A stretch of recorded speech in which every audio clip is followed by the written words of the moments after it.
Hello. Yes, sir. Hello, one.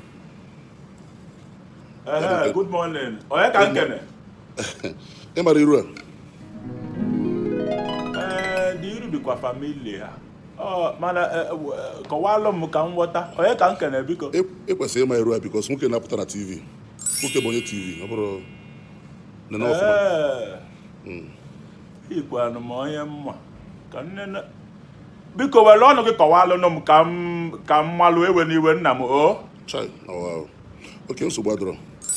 Afam bụ Slow Dog, aka Okpotokpo nwa. N'ịbụ onye? Afam bụ Slow Dog, aka Okpotokpo nwa. Ọ dịrọ possible. Ọ dịrọ possible. Soda nke mma. Nwanne m, obodo. Who get that thing? Ọkwa mụ ahụ. Ọ dịrọ possible. Mba, ha asị. Ọ dịrọ possible. Kedu ife na-akpọrọ kalụ m Slow Dog? Ọ dịrọ possible. Prove to me that you are Slow Dog nke mma. I should prove to you. Prove volume na ngwa Slow Dog nke mma. Okay. Adị m egbu azụ, m na-egbu onye na-egbu azụ. Nwata gbata mmiri ọfụma, nwanne nwoke egbu azụ. Ekwetego? O mere eme. Obodo. Digi. Tony gị nkịta. Lekọ na anya leo. Mana onye kpọrọ m na-asị ọrụ Slow Dog bụ ife a. Nsị mba na ịma na o nwere ndị nkịta na-enwesị arụ ka nkụ, ndị na-aza aza ka nkụ, ka ndị kọchọ n'otu dị gị nwa nkịta. O mere eme. Mgbe akpọrọ m tata. Nna m nna nọ dabere nne. Kedu ife m ga-emeli Slow Dog biko ewe n'iwe? Okay, biko ịma na mbụrụ onye na-eti egwu na nso na-akpọ maka your sister Nene. Ọbazụ mma ama m ife iji akpọlụ Slow Dog, ama m ife iji akpọlụ Nene is your wife. Slow Dog ị ga-anụ Nene ọbara uru. Slow Dog ama m na-ede single bọlụ Nene na-abazi enwere m ọgọ na-eti egwu ọgọ m Odogwu bụ nwayọ na nwayọ butuo na chalụ eji nwayọ aka ekwabe isi nwa esi ego welu nwayọ ịma na abụ m onye na-eti egwu so m na-akpọ maka your sister Nene. So achọrọ m ishutu vidio so achọrọ m na-achọ ndị vidio vixens ghọtago, ndị anụ na-ehicha peteri agba egwu ghọtago, ndị anada abọ ike ndị abọ ike, so achọrọ m ka nwanne gị nwaanyị ghọtago solu na the vidio nche ime ọ ihe nna akpọrọ ọ bụrụ ọnụrụ nna. Ị chọrọ ka nwanne nwaanyị bịa bọọlụ gị ike? Yes, onye yikwalu peteri ghọtago. Bịa forget that I'm respecting you. Achọkwa m ịmụ onye ịbụ enyi ya. Ịchọ ka nwanne m nwaanyị bịa bọọlụ gị ike? Slow Dog. Nwanne m nwaanyị was born in a Christian family. Our mother is a pastor. Imagine m na-asị m ka nwanne m nwaanyị ịnwere nwanne m nwaanyị. So ka nwanne m nwaanyị bịa yiri Brazil na panty bịa na bọọlụ gị ike na video. Gị bụrụ onye get away from here. I said you get away from here. What I'm saying, get into what I'm saying na ọ bụrụ na ọ bịa abụọ ike bụ na free. Ihe a na-akwụ ndị each of them bụ 3 million ka a na-akwụ.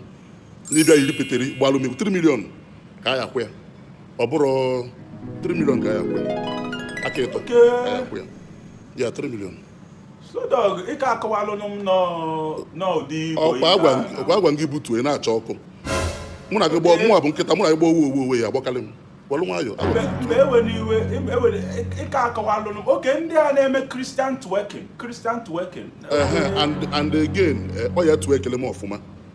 Ọ bụrụ just yi peteri bọ ike ọ ya twerk as in ọ ya twerk ukwu adị sharp. Ị ma na mmiri dị na ukwu. Ewe n'iwe na ndị eti Igbo before ọ mmanya ka m aṅụ m mmanya so aghọtara m ife 3 million ya. Ọ bụrụ na ọ ya eyi peteri ghọtago bọ ike twerk ọfụma. Na-abịa just nye m 1 minute. I'm coming. Just nye m 1 minute. Just nye m 1 minute na-abịa. Ka m pụta na-abịa. Nye m 1 minute na-abịa. N'ọrụ ka akpatọpụrụ ihe anyị na-akpa na enwere m time. Enwere m flight mma akachi. Enwere show na-aga. Na-abịa. Na-achọ m ma akọtụ fon na enwere m all this time. Nna slow digi ka ihe ị na-ekwuzi. Nna nekwa m anọkwa m n'egwu slow dog na na-adịrị available na mụ adị available slow. What is this now? What is this? Slow. Wait. Maka slow na enu eme abi ịchọ ndị ga-eme twerking. Slow na enu ya akpọrọ ka network. slow. Akpọrọ network. No, mba. Slow na enu. So maka 3 million ka iji eje kwado. Slow. Ọ dị isi adọrọ gị mma. Slow rapu nene ga-emenwu ya slow na enu ugwu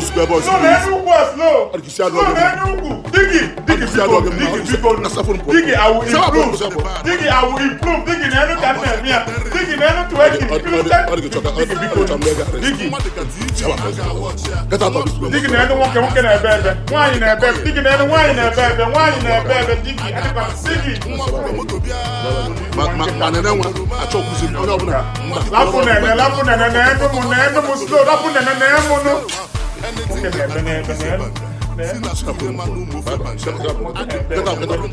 Get out.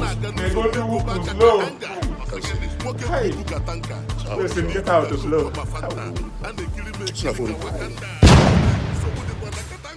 Hey bro, hey sis, do you want me to feature you in my comedy skits?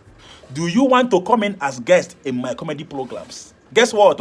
I can feature you from anywhere in the world. Distance is not a barrier. I can feature you from anywhere you are in the world.